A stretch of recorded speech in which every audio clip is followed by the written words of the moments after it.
par rapport à tout ce qui a été dit, il faut avoir une vue très modeste sur cette requalification de Martelly, puisque ça dure depuis 2010, le projet de ZAC. Et la question, c'est pourquoi et comment en est-on arrivé là? La vérité, c'est que c'est quand même un défaut massif d'entretien et de travaux pluriannuels qui n'ont pas été alloués sur cette entrée de ville, qui fait qu'aujourd'hui, la ZAC Martelly est devenue un problème, alors qu'à l'origine, ce n'était pas un problème. Puisque, vous tous, Grassois, vous savez très bien, les bâtiments qu'on a là, ils datent des années 87, donc ce ne sont pas des bâtiments anciens.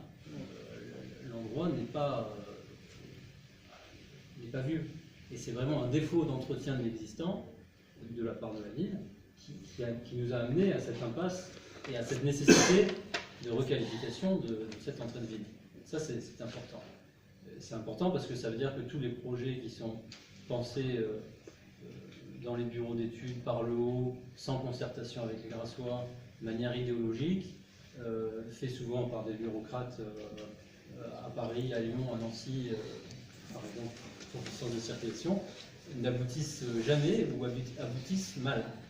Ça, c'est une première constatation. Ce qui nous fait peur aujourd'hui sur cette ZAC, on l'a rappelé, c'est trois choses. Il y a le risque, le problème financier, que tu as rappelé, le problème géologique majeur, puisqu'on l'a vu que la médiathèque est un chantier qui devait durer 4 ans et qui en fait a duré 12 ans. C'est ça, quoi, 12 ans. Et qui n'est pas fini. Avec des problèmes d'assurance, d'effondrement, de reconstruction, de surcoûts hallucinants sur ce bâtiment. Et le problème du logement, c'est-à-dire qu'on prévoyait 50 logements, 80, aujourd'hui on en prévoit 160, 150. Et la question est comment, dans une ville où il y a déjà beaucoup de logements insalubres, dans une vieille ville, qui nécessite une reconversion, une qualification, pourquoi va-t-on rajouter du logement neuf dans une entrée de ville à cet endroit-là? Ça, c'est une vraie question. Les réseaux n'existent pas, les routes sont saturées, l'avenue du 11 novembre n'est pas faite le matin pour avoir 150 x 2, c'est-à-dire 300 véhicules minimum en plus. Ça, ce sont des questions importantes. C'est pour ça, pardon, les crèches. C'est pour ça qu'on se pose ces questions fondamentales. Ensuite, évidemment qu'il faut embellir ce quartier, mais c'est d'autres questions. Et là, c'est là où on peut voir les choses. Aujourd'hui, je pense qu'il faut voir les choses comme ça, de toute façon. Enfin, ça, c'est mon opinion. C'est tout à fait personnel. L'écologie, elle est fondamentale.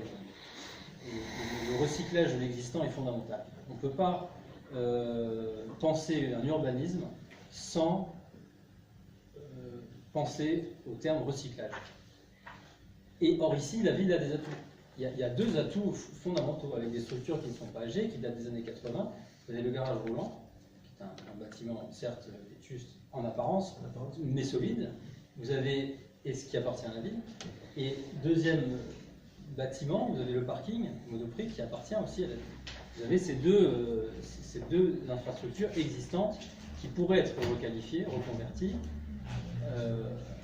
à des fins utiles, sans nécessairement passer par une destruction. Une piste de réflexion, c'est... Alors, l'activité commerciale, on en a besoin. Pourquoi ne pas penser à jumeler en concession le parking du Monoprix avec une enseigne commerciale? Ça, c'est une piste aussi. Autre piste, le garage roulant, pourquoi ne pas enfin créer pour la belle ville un parc de stationnement gratuit et clos, pour éviter les voitures tampons en stationnement bleu de surface. Ça, c'est quelque chose qui est faisable, puisqu'à l'origine, ce bâtiment est un garage Renault. Donc il a été conçu et destiné à recevoir des véhicules. Tout ça sont des pistes importantes, puisque ce dont, grâce à la vieille ville, les commerçants souffrent aujourd'hui, c'est le parking gratuit et le sens de circulation. Donc déjà, on aurait purgé un souci qui est le parking de flux, en ayant cette infrastructure en entrée de ville, gratuite pour 5, 6, 7, 8 heures à définir, enfin à concerter, avant.